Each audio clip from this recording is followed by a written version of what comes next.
In this video, we're going to be going over some of the sales that came on eBay over the last few hours, and we're also going to be answering some of your guys' questions, because I know you have a lot of questions surrounding how eBay is doing, slow sales, weird errors going on. So let's not waste any more time and let's get into what sold.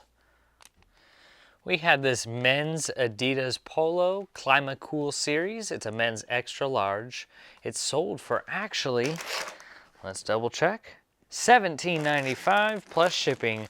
So Adidas Polos usually take a while to sell, and I'm trying to stick to bigger sizes when it comes to slower sell-through rates. So Adidas extra large, this was just listed, let's see, I'd say probably about a month ago, and yeah, sold for $17. Also had this interesting duffel bag by Under Armour just sold. Scent control, so I guess you know, a good football bag or whatever. But a lot of these bags came from a storage unit buyout I did last year, and I'm still processing a lot of the handbags, various bags, but hey, you know, happy to get what I can for this. It looks like the retail price was $60, and I took a best offer of $32.95 plus $8.95 shipping. All right, so this is a question by Charles Adkins. He goes, I'm wondering if you have an item that is new at tags, but the store has written on the tag, do you still list it as new or used? Thank you. Well, this is a common question, and I would still list it as new with tags, but I would disclose in your item description to put that it has some writing on the tag. And you know, if the tag had been removed, but the item is still new, then I would list it as used, because it wouldn't be new with tags anymore. And also too, when I come across items that still have the tag on it, but there is maybe a mark on the pant leg, or there is some kind of discoloration going on, which does happen, especially if you're sourcing from the Goodwill bins. You do find something new with tags, but there's a mark on the sleeve, a stain here. I would list it as pre-owned, and then I would just disclose everything in the item description or in the condition description. You never want to, you know, even though it's new with tags and it may go for more money, you just really want to be as transparent as possible to your end buyer so you can avoid any item not as described in the future. Just had these men's Puma joggers that are a size extra large, sold for $12 plus shipping. So I just want to get into what can we do as resellers when we're experiencing slow sales. There are a few things that we can do, not just be lazy and, you know, give into all the negativity and just start slowing down when your sales start slowing down.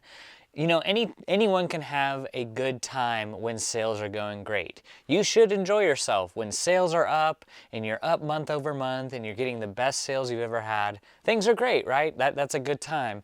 But the true test is when you experience maybe a little bit of a downtrend on your sales. You know, you experience less sales than you're used to. So what do you do in those situations? That is when the pressure is on as a reseller.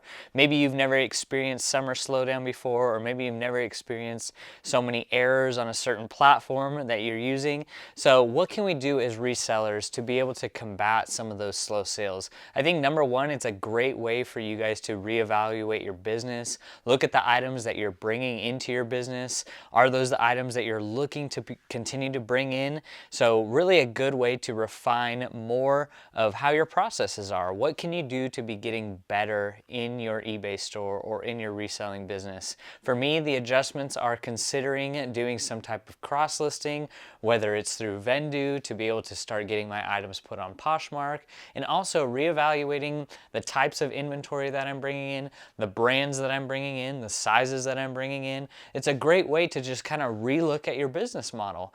I think that doing nothing is not an option anymore, especially in a world of constant change. So when things go bad in your reselling business, what are you going to do to make the difference? I'm always about innovation, always about continuing to expand upon ideas that you've had. And it doesn't mean all your ideas are going to work out, but I just say to you guys with this encouragement that it's just a season. If you're temporarily experiencing slow sales right now, it's just a season. Maybe you're experiencing great sales and you've had the best sales ever this summer. It's just a season. things change. I think a lot of stress and problems come up in life thinking that things would stay the same. Things never stay the same, so that's why we need to be prepared and on our toes to be able to initiate the change that we want to see in our business. So it's okay. It's okay, but I think, you know, experiencing differences on your reselling platform that you might be using, but just be able to expand upon your ideas. Maybe this is a great opportunity for you guys to go back and look through your inventory and figure out, okay, I'm not picking up that anymore. I've had it for 4 years. Why am I picking up this brand again? Or, you know, maybe a little shift in your business where you want to experiment, you know, cross-listing or things like that. So I just want to let you guys know as well, I'm experiencing slow sales, but it's the summer. And I prepared for this. I planned for this with expectation. You know, expect the best, but prepare for the worst. So I am making changes, you know, cross-listing, bringing in better inventory, different inventory. What are you guys doing? I think the bin system is great when you're just starting out, but it's not something that I would suggest doing for the long term. I just sold an item for $3.50, a pair of J. Crew pants that had been marked down for over 1.5 years in B2. So I don't even see B2. Oh, B2's up there. Praise the Lord. Thank God it's up there. But I would definitely suggest, if you're looking to get into more of a serious type of inventory system, the sequential inventory system, where you can put SKU labels, number everything, and keep it organized as you continue to grow your store. The reason why it is so important to keep your inventory organized is as you get bigger as an eBay seller or whatever platform you're using, you want to minimize the time it takes to pull your orders. You also want to minimize losing orders. So in the bin system, it's a little bit more unorganized, but with this type of sequential system, you have everything labeled by SKU number, everything is in sequential order, and also you have everything stored in these boxes so you can consolidate these boxes as you start selling through your store. You can find links to all of these items, from the poly bags to the boxes to the shelving, linked in the description down below. That is what I use, and it's just a great way to support the channel. So if you're thinking about ordering supplies, or you're already ordering supplies, you could check it out down below. And from, you know, the poly bags that I use, I think that's one of the better deals for the clear poly bags, as well as the SKU labels for your numbers. So you could check it out. Really appreciate all the people that have made purchases through the links. I check it, you know, a couple times a week, and just really amazed by the support, and I appreciate y'all. And this is the item that sold for $3.50 plus shipping. The reason why it was so cheap is you can see the SKU number is 1230. This was listed like a year, probably 18 months ago. And I run an aged inventory markdown sale. So if items go over 120 days in my store, I'm starting to mark them down 20%. And then for every month that goes by, they get marked down 10% more every month until that item's sold. So that item was originally listed, I think, for $17.95, and it got marked down like 70%. So it can be a good way to get rid of old inventory. And like I said, I'm not going to be making that purchase again. I think that item had a stain on it too. So just really getting into a way to be able to get rid of old inventory in your system, in whatever that may be, whether it's a markdown strategy. Another good strategy that I'm going to be experimenting with is ending 25 to 50 of my oldest listings every day.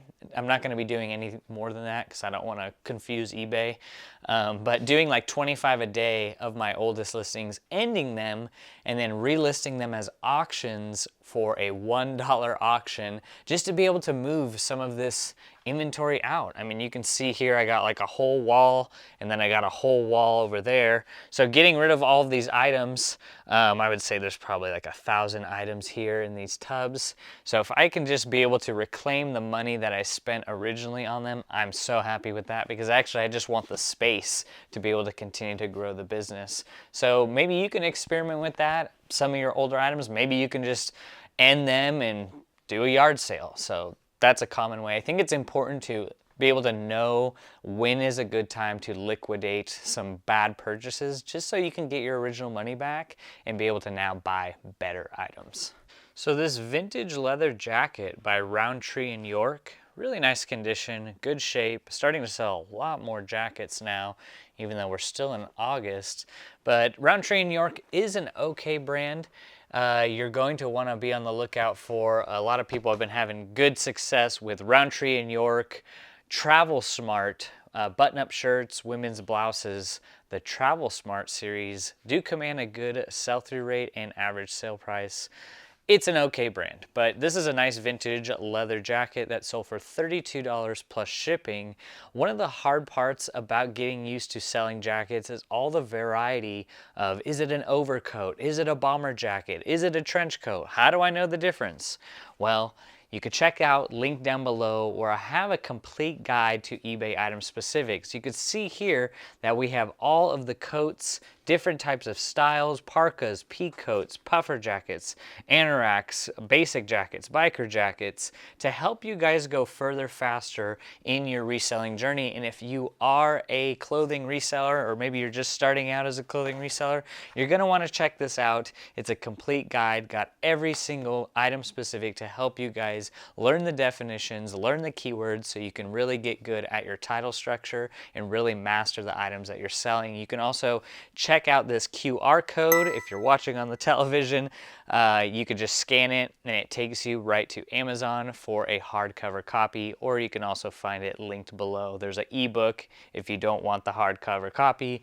That's fine too. So, but I do like the hardcover because you can have it with you as you're doing your listings, and I'm really grateful for the amount of support we've gotten with this book so far. I just released it a month ago and people are already loving it, so I appreciate you all who have continued to show support on the channel. Love ya.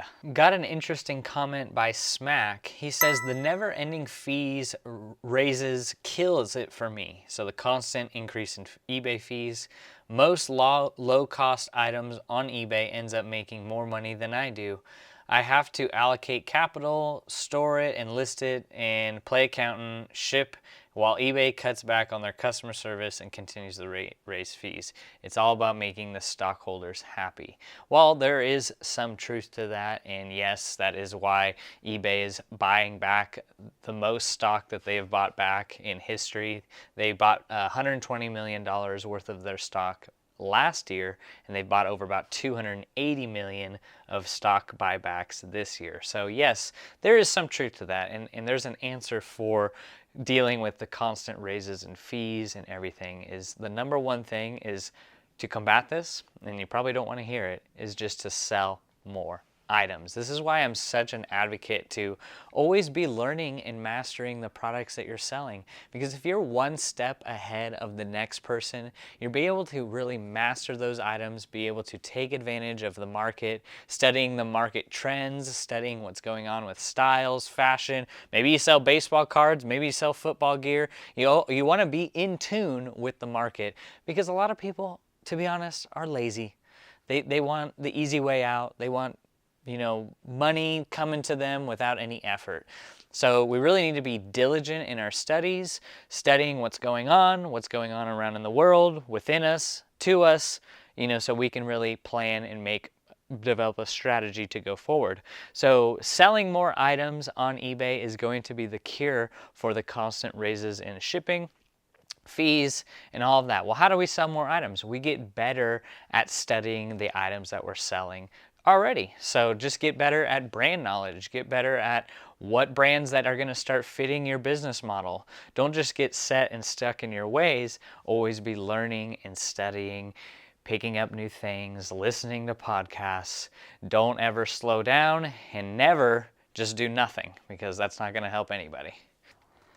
This women's American Apparel sweatshirt says South Point CrossFit. So maybe like a gym's sweater, I don't know, but it's still sold for $17.95 plus shipping. Are you guys noticing some more sweaters and jackets starting to sell? Been selling them all summer long, but I do notice more offers and watchers coming in on some of the warmer type of gear. This brand usually gets passed up upon, you know, it's just really not really regarded as anything. These are just some Lane Bryant chino pants. Listed, I would say 3 months ago. These pants sold for $14.36 plus shipping. So Lane Bryant is mainly known for making plus size clothing. That's definitely a direction in my business that I am going to be focusing a lot more on, plus size women's clothing. So yeah, turning a dollar into what, $14.36 plus shipping. I'll take that any day. So this is a pair of women's jeans by the brand App 9 or Apartment 9, size 14. These sold for $17.95 plus shipping. Wouldn't recommend picking up this brand as it's not the best. So if you guys are wanting a little bit of guidance, maybe some accountability, maybe a little bit of direction in your reselling business, you can check linked down below, or you can scan this QR code right here where Marcus, Dixon, and I are offering a reseller mentorship. And in this mentorship, you get access to a reseller spreadsheet, 9 hours of coaching calls every week, also a Polo brand list, as well as an item specifics guide. So you can try it now for 7 days for free, see if you like it. But I will say Discord is not for everyone, Zoom is not for everyone, so it is okay if you just try it out and cancel just to see if it is a right fit. So we are helping you guys get on your road to 6 figures, whether you want to do it full time or you just want to make a little extra side money. And also, people have been saying, is this just a clothing resale community? No, we do have several other people in the group that sell car parts. Another guy sells Pokemon cards. So there is a group of like-minded people in there that also can help you, if you want to stay an everything seller. There's nothing wrong with that. There is a great opportunity right now to get into reselling in this beautiful country that we live in, to be able to actually make a 6-figure income doing what you love. So appreciate you all, and we'd love to see you there. So just sold this chambray pearl snap shirt for women. Sold for $10.36 plus shipping. It was by the brand Topshop.